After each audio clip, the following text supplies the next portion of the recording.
We hope you're having a great Tuesday afternoon. Joining us now, Dr. Tiffany Sanders, a practicing psychologist. Thanks so much for joining us. Thank you for having me. Now, we've been following the story of Bill Cosby today, admitting in a 2005 deposition to drugging women to rape them. Dr. Sanders, now, what do you think? We know you haven't talked to or examined Cosby. We want to make sure we stress that. But what do you think would motivate someone to do this? Individuals who typically engage in predatory or rapist type behavior, they have power issues. They like to be in control. And so in this predicament with Bill Cosby, as you're right, I have not evaluated him. It seems to be that he is incapacitating the women to prevent them from having control, from preventing them from speaking out, and making them out to seem like they're liars and that he was squeaky clean and had done no wrong. You know, Dr. Sanders, so many troubling aspects to this. One thing, though, is this sort of Hollywood, I don't know, belief in maybe some sense that actors are above the law. You're famous. You don't have to really reap the repercussions of doing, if you do a particular crime. Do you believe Cosby thought that maybe he was above the law?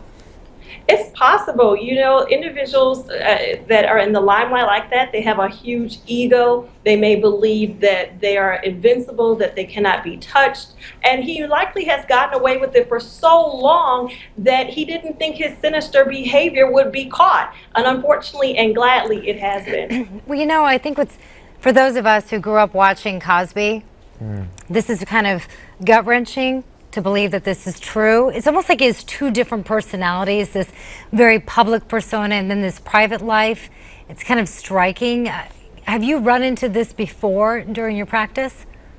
Absolutely. You know, it's not uncommon for people to present themselves in multiple ways, depending on the atmosphere or the environment that they're in. So it makes sense that he has a persona of this TV dad that's warm and friendly, and that behind closed doors, he may not live up to those beliefs. But we don't want to vilify someone for having a TV persona and a personal life. The problem is that Bill Cosby was lambasting and admonishing, talking about their parenting strategies, education, and pull your pants up, while on the other side, he was engaging in sinister rapist-like behavior, and that is not right. You know, I keep thinking about these victims because we keep having more of these alleged victims coming forward. What do we have? Nearly 24 right now? And a lot of them have been ignored. It's fallen on deaf ears, some since the 1970s. What do you think's been going on in their minds? Well, they probably felt very helpless and very hopeless that the truth would never come to light. They probably did not feel that anyone will take their story at face value. And to be honest, there are people still today that do not believe them and want to blame them. So they likely were afraid to speak out. But I'm glad that they did speak out and that the truth is getting out, because we want to bring light to situations like this where men in power are taking advantage of vulnerable women and who are making bad choices on their own. We can't forget that they are culpable, but that they should not be taking advantage of them or drugging them. Yeah, what's the next step in this? Will Bill Cosby make a public statement? And Dr. Sanders, what are some of your thoughts? I mean, could he possibly come forward to the public and just admit he was wrong in this case and try to apologize to some of these victims? Well, legally, I'm not certain what the next case is, but next step. But I would want to see Bill Cosby take a responsibility for his actions. He may not need to explain them away, but say he behaved in an inappropriate manner.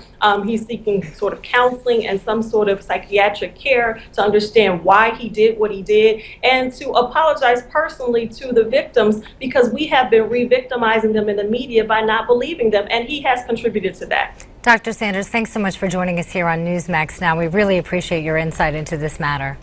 Thank you for having me. Such a sad case, and obviously we'll see what happens in the next couple of weeks. Maybe he will come forward. We'll just have to wait and see what happens. Right, and we want to make sure that we stress alleged victims. Yeah. Not everything's come forward. So continue to follow Newsmax Now.